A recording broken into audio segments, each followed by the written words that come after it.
अनिल अंबानी समूह से एक बड़ी खबर आ रही है। उनकी कंपनी रिलायंस पावर वो 6,000 करोड़ रुपए जुटाने की तैयारी में है। हाँ, काफी बड़ी रकम है ये। बिल्कुल।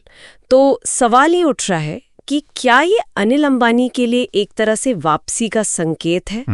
हमारे पास एक लेख है जो इसी फंड रेजिंग प्लान और रिलायंस पावर के भविष्य पर फोकस कर रहा है। आइए इस पूरी योजना को थोड़ा और समझते हैं। इसके मायने क्या है? हमारा मकसद यही है कि इस योजना की बारीकियों को समझें, पैसा कैसे जुटेगा, बाजार ने कैसे रिएक्ट किया, और सबसे ज़रूरी, क्या इससे कंपनी वाकई पटरी पर लौट पाएगी। सही बात है। तो सबसे पहले ये 6,000 करोड़ रुपए जुटाने की योजना है क्या असल में? लगता है कंपनी शेयर धारकों से मंजूरी मांग रही है इक्विटी शेयर या इनसे जुड़े इंस्ट्रूमेंट्स जारी करने के लिए। हाँ बिल्कुल। रास्ते क्या देख रहे हैं ये? मतलब कैसे? देखिए, उन्होंने कई विकल्प रखे हैं, जैसे QIP है, मतलब क्वालिफाइड इंस्टीट्यूशनल प्लेसमेंट, जिसमें वो बड़े संस्थागत निवेशकों को सीधे शेयर बेचते हैं। अच्छा। या फिर FPO, follow on public offer, जिसमें आम पब्लिक के लिए और शेयर लाए जाते हैं। इनके अलावा और भी तरीके हो सकते हैं, पर जाहिर है ये सब शेयर धारकों की हाँ के बाद ही तय होगा कि शर्तें क्या होंगी, कैसे होगा। ठीक है, तो ये 6,000 करोड़ रुपए इक्विटी से, और इसके अलावा भी कुछ है या बस यही है? नहीं, इसके अलावा भी है। इसके साथ ही कंपनी करीब 3,000 करोड़ रुपए तक के डिबेंचर भी जारी करने का सोच रही है। डिबेंचर मतलब कर्ज? हाँ, एक तरह का कर्ज ही समझिए। ये सिक्योर्ड भी हो सकते हैं, अनसिक्योर्ड भी, और ये नॉन कन्वर्टेबल होंगे। नॉन कन्वर्टेबल मतलब ये कि इन्हें बाद में इक्विटी शेयर में नहीं बदला जा सकेगा। कंपनी को तय समय पर मूल रकम ब्याज के साथ वापस करनी होगी। अच्छा, तो कुल मिला के देखें तो ये तो 9,000 करोड़ के आसपास की बात हो गई। जी बिल्कुल, 6,000 करोड़ रुपए इक्विटी साइड से और 3,000 करोड़ डेट साइड से। एक बड़ा अमाउंट है। जैसे ही ये खबर आई, रिलायंस पावर के शेयर लगभग 5% गिर रहे। हाँ, मैंने भी देखा। एक तरफ कंपनी मजबूती के लिए पैसा जुटा रही है, दूसरी तरफ शेयर गिर रहे हैं। ये थोड़ा अजीब नहीं? क्या मतलब निकालें इसका? बाजार को भरोसा नहीं है क्या? देखिए, ये गिरावट पहली नजर में थोड़ी चौंका सकती है, पर हमें इसे थोड़ा बड़े परिप्रेक्ष्य में देखना होगा। बाजार की प्रतिक्रिया कई बार बहुत तात्कालिक होती है, शॉर्ट टर्म।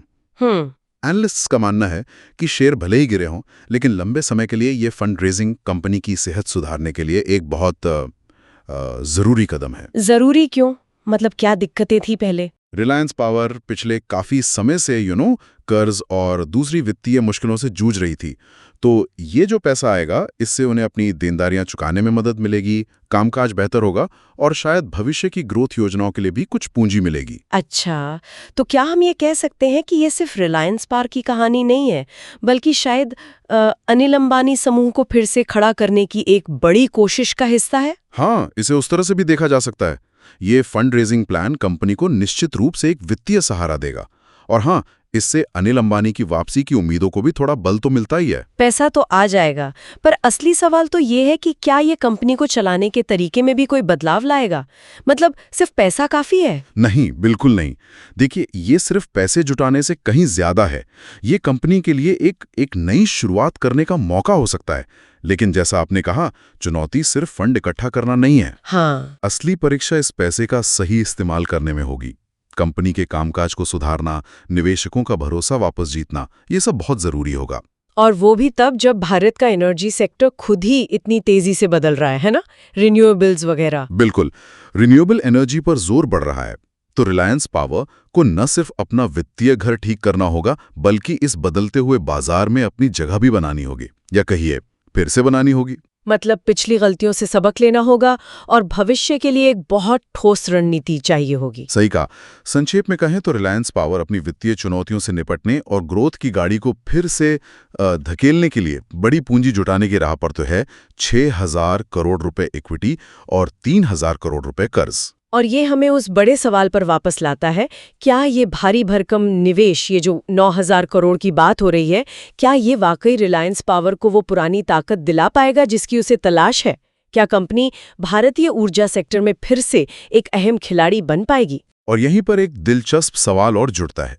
देखिए, सिर्फ पैसा जुटा लेना ही काफी नहीं होता, खासकर जब कंपनी का पिछला ट्रैक रिकॉर्ड देखें और बाजार की मौजूदा प्रतिक्रिया भी थोड़ी मिलीजुली सी है। तो सोचने वाली बात यह है कि इस पूंजी के अलावा रिलायंस पावर को अपनी खोई हुई जमीन वापस पाने के लिए और किन खास रणनीतियों पर काम करना होगा। क्या उन्हें अपने मौजूदा प्रोजेक्ट्स पर ज्यादा फोकस करना होगा, मैनेजमेंट में कुछ बदलाव लाने होंगे, या फिर कोई नई टेक्नोलॉजी अपनानी होगी? इस पर विचार करना बहुत जरूरी है।